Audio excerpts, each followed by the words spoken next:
हक और सच कड़वा होता है, इसीलिए अक्सर लोग हक को बर्दाश्त नहीं कर पाते। अगर कोई आम आदमी पूछ ले देवबंदी, बरेलवी, अहले हदीस के लगभग सारे आलिमों से कि मौलवी साहब, जब कुरान में रोज़ा इफ्तार के हवाले से कुरान में आयत मौजूद है तो आज तक आप लोगों ने कुरान की आयत इफ्तार के हवाले से उम्मत को क्यों नहीं बताई? इसका जवाब कौन मौलवी देगा, बताइए हमें। कुरान में आयत मौजूद है, फिर भी अक्सर सुन्नी हजरात, बल्कि सारे सुन्नी हजरात कहते हैं कि हदीस में आया है जल्दी करो, हदीस में आया है जल्दी करो। तो भैया कुछ लोग टॉन्ट में कह रहे हैं, फिर जल्दी ही कर लो, जोहर और असर में ही रोज़ा खोल लिया करो भाई। अस्सलाम वालेकुम रहमतुल्लाहि व बरकातुहू। भाइयों, मेरा सब लोग खैरियत से होंगे। भाइयों, मैंने जो पिछली वीडियो डाली थी इफ्तार के हवाले से, तो इसमें हमारे बहुत से भाइयों ने बहुत सारे कमेंट किए और कुछ सुन्नी भाइयों ने बहुत कमेंट किए। कुछ लोगों ने ये भी कहा कि जो लोग हदीस के मुताबिक रोज़ा जल्दी इफ्तार नहीं करते हैं ये बिदती हैं और ये जहन्नमी हैं, इनको अल्लाह के आगे जवाब देना होगा। और उन्होंने ये भी कहा कि शौकत भाई, आपने मेरे कमेंट का मतलब, मैंने जो सलाम किया तो आपने सलाम का जवाब दिया, लेकिन मेरे कमेंट में जो सवाल था उसका जवाब आपने क्यों नहीं दिया? तो मैंने कहा था कि मैं किसी दिन वीडियो में ही उस पर बात करूंगा। तो आज जो लोग शिया पर एतराज़ करते हैं रोज़ा इफ्तार के हवाले से, और जो लोग कहते हैं कि हदीस में आया है कि जल्दी रोज़ा इफ्तार करो, तो ये सभी लोग सुन लें। और मैं आपको पहले ही एक बात बता देता हूँ, जो कि उलमाए देवबंद से हैं, बहुत बड़े अल्लामा कहे जाते हैं। इनका वाक़या पहले बताऊंगा ताकि आपको इसका पूरा मसला समझ में आए। सबसे पहला वाक़या मैं ये बताता हूँ कि हमारे बहुत से मुसलमान भाई जानते हैं कि एक हदीस मशहूर है हदीस किरतास के नाम से, उसका ताल्लुक़ इसमें जुड़ता है, वो मैं आपको बताऊंगा, आप बिल्कुल गौर से समझिए। बात यह है कि रसूल पाक सल्लल्लाहु ताला अलैहि वसल्लम अपनी वफ़ात से 5 दिन पहले की बात है ये। आपकी तबीयत अच्छी नहीं थी, तो आप अलैहिस्सलाम ने फरमाया लोगों से, सहाबा कराम से, कि ऐसा है कागज़ कलम ले आओ, मैं तुम्हें कुछ ऐसी चीज़ें लिख दूँ ताकि तुम लोग कभी गुमराह ना होना। कुरान मुकम्मल हो चुका था। अब यहाँ पर गौर करने की बात है, अहले सुन्नत की जो हदीस की मेन किताबें हैं उन किताबों में ये हदीस मौजूद है, ठीक है। तो अब कुछ मुसलमान कहते हैं कि जब रसूलुल्लाह सल्लल्लाहु अलैहि वसल्लम ने कागज़ कलम मांगा तो लोगों को ज़रूर देना चाहिए था, और ये बात सही भी है कि कोई सहाबी कितना बड़ा इल्म वाला हो, कितना ही समझदार हो, नबी अलैहिस्सलाम से बढ़कर नहीं हो सकता। नबी अलैहिस्सलाम जो हुक्म दें वो मानने में ही भलाई है, सीधी सी बात है, चाहे कोई बड़े से बड़ा सहाबी ही क्यों ना हो। आज के लोगों की तो बात ही क्या करनी। तो वहाँ पर हज़रत उमर रज़ियल्लाहु अन्हु ने कहा कि या रसूलल्लाह, हमारे लिए आपके ऊपर अल्लाह की तरफ से नाजिल हुआ कुरान ही काफ़ी है, मतलब आप ना लिखिए या कागज़ कलम नहीं दिया जाएगा। कुछ लोगों के अंदर ये मंशा थी कि आप अलैहिस्सलाम की तबीयत ठीक नहीं है तो आपको तकलीफ़ ना दी जाए, ठीक है, तो चलो हम लोग कुरान ही से समझ लेंगे। कुछ सहाबा कराम ने कहा, हदीस में मौजूद है कि ऐसा है आप अलैहिस्सलाम की तबीयत ठीक है नहीं, तो आप अलैहिस्सलाम जो हैं ये बर्रा रहे। ये बात अहले सुन्नत की हदीसों में है।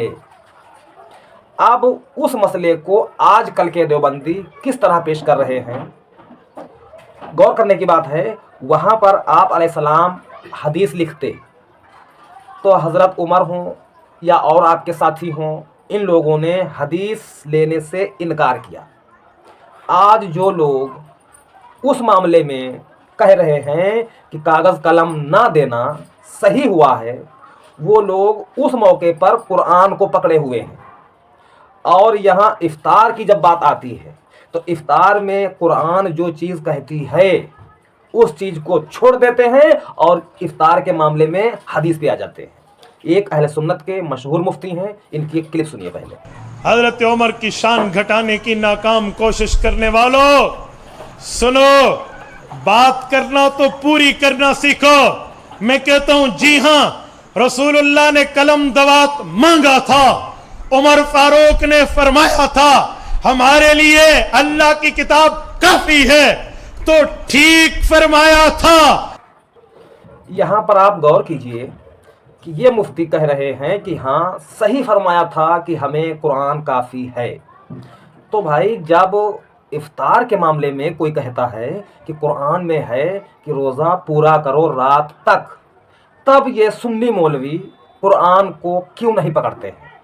अब इस मामले में कुरान को पीछे छोड़कर हदीस पर आ जाते हैं कि हदीस में आ गया है जल्दी करो। और एक बात बताऊं आपको, कुरान में अहले बैत के बारे में जो तारीफ़ें आई हैं वो तारीफ़ें अहले सुन्नत के अक्सर उलमा बयान नहीं करते हैं। कुरान पाक में फ़तह मक्का पर जो लोग मुसलमान हुए हैं उनको किस कैटेगरी में रखा गया है, मतलब थर्ड कैटेगरी में। तो अहले सुन्नत के उलमा उन लोगों को नहीं बताते हैं कि थर्ड कैटेगरी में कौन कौन लोग हैं, यहाँ तक कि उनको बताने के बजाय थर्ड वालों को बहुत बड़ा दर्जा दे रहे हैं। कौन है थर्ड पार्टी में, आप लोग गौर कीजिए, आपको पता चल जाएगा। तो यहाँ समझने की बात है कि एक मुफ्ती हैं जो एक मौके पर हदीस को छोड़ देते हैं, जो कि रसूलुल्लाह सल्लल्लाहु अलैहि वसल्लम खुद लिखने वाले हैं। वहाँ पर कह रहे हैं कि हमें हदीस की ज़रूरत नहीं है, हमारे लिए कुरान काफ़ी है। अब जब रोज़ा खोलने की बात आती है, शिया हज़रात कहते हैं कि कुरान में है कि रोज़ा पूरा करो रात तक, तब अहले सुन्नत के अक्सर उलमा कहते हैं कि हमारे पास हदीस है, हम हदीस के मुताबिक जल्दी रोज़ा इफ्तार करेंगे। यहाँ पर आप गौर कीजिए कि अहले सुन्नत हज़रात के अक्सर उलमा रोज़ा इफ्तार के मामले में कुरान में जो आया है ये अपनी आवाम को बताते ही नहीं हैं। हम ये नहीं कहते हैं कि सारे सुन्नी रोज़ा गलत खोलते हैं, हाँ, मतलब ये है कि आप 10 मिनट पहले इफ्तार करते हो हदीस को देख करके, और कुछ मुसलमान 10 मिनट लेट इफ्तार करते हैं कुरान को देखकर। अगर कोई सवाल कर दे तमाम आलिमों से कि इस्लाम का उसूल क्या है, मसलों को समझने का उसूल क्या है, तो भैया उम्मत का इजमा है इस बात पर कि अगर कभी किसी को कोई मसला आए तो सबसे पहले कुरान पाक में देखे। अगर वो मसला उसको कुरान पाक में मिल गया, कुरान से मसला हल हो गया, तो अब वो हदीस पर अगर नहीं आ रहा है तब भी कोई दिक्कत नहीं है। कुछ मसले ऐसे होते हैं जो कुरान से थोड़े से हल होते हैं, मतलब झलकी आ गई है कुरान में, लेकिन पूरा खुलासा नबी अलैहिस्सलाम की मुबारक तालीम से ही होगा, तो हमको हदीस में आना होगा। अगर कोई मसला कुरान से मुकम्मल तरीके से हल नहीं हुआ है तो हमको हदीस पर आना है। अगर बाई चांस कोई एक आध मसला अगर नबी अलैहिस्सलाम की हदीसों से भी हल नहीं हो रहा है तो हमको आले नबी और असहाब नबी के तरीक़ों में देखना है, उनकी ज़िंदगी में देखना है। अगर असहाब नबी और आले नबी की ज़िंदगी से भी नहीं मिलता है तो कुछ उलमा बयान करते हैं ताबईन के दौर में देख लें। अगर उनमें भी नहीं मिलता है, पहली बात तो ऐसा कोई मसला है ही नहीं जो ताबईन तक आने की ज़रूरत पड़े, इल्ला माशाअल्लाह, सिवाय चंद के। तो अगर ताबईन में भी कोई मसला हल नहीं हुआ तो इंसान के पास अल्लाह के नबी अलैहिस्सलाम ने ये अख्तियार दिया है, कुरान और सुन्नत के उसूल के मुताबिक वो अपनी समझ से फ़ैसला कर सकता है। अब रोज़ा इफ्तार के हवाले से बात चल रही है, मैंने कहा कि वहाँ पर मुफ्ती साहब कहते थे कि हमें कुरान काफ़ी है, और यहाँ पर जब रोज़ा इफ्तार की बात आती है, कुरान कहता है कि रोज़ा पूरा करो रात तक, तब ये कहते हैं कि हमें हदीस काफ़ी है। यहाँ पर इन्होंने कुरान को छोड़ दिया। अब रोज़ा इफ्तार के मामले में अगर कोई ज़्यादा मजबूत मौक़िफ़ देखेगा, ज़्यादा सेफ, तो भैया अहले सुन्नत से शिया का मौक़िफ़ रोज़ा इफ्तार में मजबूत है। और ये बात सिर्फ मैं ही नहीं कहता हूँ, एक मशहूर स्कॉलर हैं, वो क्या कह रहे हैं, उनकी बात सुन लीजिए। साहबा कराम में भी दो ग्रोह थे। ये हैरानकुन बात बताऊं, बुखारी मुस्लिम में हदीस है कि साहबा के दो ग्रोह थे, एक इफ्तार में लेट करते थे और एक जल्दी करते थे। जल्दी से मुराद ये नहीं कि आप यानी जो गुरूब आफ्ताब से पहले नहीं, हाँ, लेकिन वो एक थोड़ा इंश्योर करते थे कि ठीक है यार इब्ने मसूद रज़ी अल्लाह तआला अन्हु के बारे में सही मुस्लिम में आता है कि वो इफ्तार जल्दी करते थे, और अबू मूसा अशरी रज़ी अल्लाह अन्हु के बारे में आता है कि वो इफ्तार में लेट किया करते। तो सहाबा में दो ग्रोह थे, और ये अहले सुन्नत क्या मौजूद है। मैंने बकायदा सुन्नी शिया का जो इख्तलाफ है ना इफ्तार टाइम पे, इसके ऊपर तफसीली वीडियो भी रिकॉर्ड करवाई थी इसी वजह से। तो बेहतर यह है कि अब इत्तेफाक करना है तो फिर इत्तेफाक यह है कि शिया के टाइम पे लोग खोलें। अच्छा, जाहिर है कि हमारा भी रोजा उसमें खराब नहीं होता सुन्नियों का। वो जो बहुत डिले है ना जिसमें सितारे नजर आए उसके ऊपर वईद है। ये 5-7 मिनट के डिले करने के ऊपर कोई वईद नहीं है, मकरूह भी नहीं है। नहीं कोई मकरूह नहीं है जी, क्योंकि ये बातें मशहूर है जी। वो एमी मशहूर है जी। ठीक है, वो तो सितारे नजर आए तो फिर बेहतर है। तो अब आप लोग बताइए कि अगर उम्मत को इकट्ठा होना है तो जिसका मसला मजबूत है तो कमज़ोर वालों को उसकी तरफ जाना चाहिए, या मजबूत मसले वाले को कमज़ोर की तरफ जाना चाहिए। कई ऐसे मसले हैं जो मुझे दिखाई दे रहे हैं कि अहले सुन्नत को शिया की तरफ जाना चाहिए। जैसे कि अहले बैत के मामले में शिया हजरात का मौक़िफ़ जो है, उनको मानने का तरीक़ा, उनको अपना इमाम मानना। अहले सुन्नत ने अहले बैत को अपना इमाम मानने से इनकार तो खैर नहीं किया है, लेकिन खुलकर इकरार भी नहीं किया है। क्योंकि अहले सुन्नत के सबसे बड़े जो इमाम माने जाते हैं तो वो इमाम अबू हनीफा रहमतुल्लाह अलैह माने जाते हैं। शिया हजरात के सबसे बड़े इमाम जो माने जाते हैं बाद नबी अलैहिस्सलाम के, तो वो मौला अली शेर खुदा माने जाते हैं, जो कि मोमिन और मुनाफिक की पहचान है। अली हमेशा कुरान के साथ रहेंगे, कुरान हमेशा अली के साथ रहेगा। ये फरमान किसी का नहीं है, नबी पाक सल्लल्लाहु ताला अलैहि वसल्लम का है।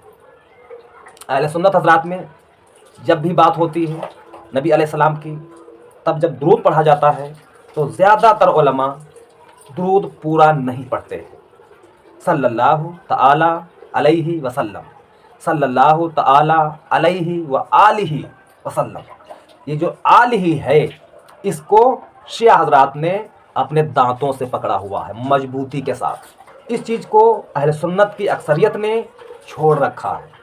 हाँ, जो अहले सुन्नत के आज़ाद लोग हैं, जिन्होंने थोड़ा होश किया है, तो वो लोग सल्लल्लाहु ताला अलैहि व आलिहि वसल्लम कहते हैं।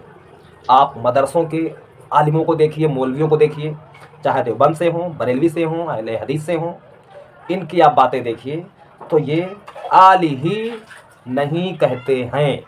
और मैंने जब ये बात कही है तो क्या पूरे सोशल मीडिया पर अगर अभी तक उन्होंने आलिही नहीं कहा है तो अचानक भर भी नहीं देंगे। आपको चेक करना है, चेक कर लीजिए। मेरी इन बातों से बहुत से मुसलमान भाइयों को गुस्सा आती है। कई लोग गाली गलौज की बातें भी लिख देते हैं, लेकिन जो सच्चाई है वो हमें कहना होगा, क्योंकि मैं कोई मदरसे का ठेकेदार नहीं हूँ। अल्लाह पाक ने एक उम्मत बनाई है।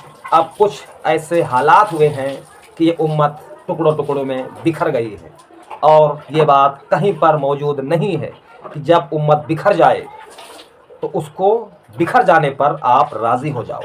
अल्लाह और उसके रसूल सल्लल्लाहु अलैहि वसल्लम का फरमान यही है कि उम्मत को भलाई की बातें बताते रहो। माना कि अगर आज आपके बताने से लोग कम समझ रहे हैं तो आपका काम है हक बात करते रहना।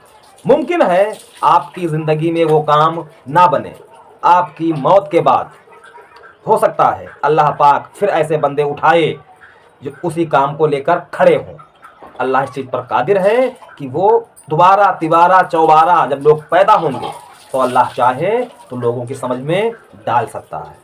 मिसाल अगर आपको देखनी है तो आप असहाब कहफ देख लीजिए, उसमें सेम इसी तरह का मामला है। इतना गुमराही भरा दौर था कि असहाब कहफ अल्लाह से दुआ करते थे कि अल्लाह ये दौर कब ख़त्म होगा। फिर अल्लाह ने उनको ऐसा रास्ता दिखाया, उन लोगों को एक गार में ऐसी मीठी नींद सुलाया कि वो 309 साल तक सोते रहे। फिर जब वो सोकर उठे हैं तो पूरा ज़माना बदल चुका था। जिस काम को लागू करने के लिए, जिन बातों को सुनने के लिए वो लोग तरसते थे, फिर जब वो लोग सोकर उठे हैं तो भैया सब की सब जो पैगंबर थे वक्त के, उनके मानने वाले हो चुके थे। तो अल्लाह हर चीज़ पर कादिर है। तो उम्मीद है आप लोगों को ये बातें समझ में आई होंगी। इन बातों के बारे में आपकी क्या राय है? कुछ अगर और सवाल करना चाहते हैं तो कमेंट में लिखिए, इंशाअल्लाह उस पर भी वक्त निकाल कर बात होगी। आज के लिए इतना ही, फिर बात होगी। अस्सलाम वालेकुम व रहमतुल्लाहि व बरकातहू।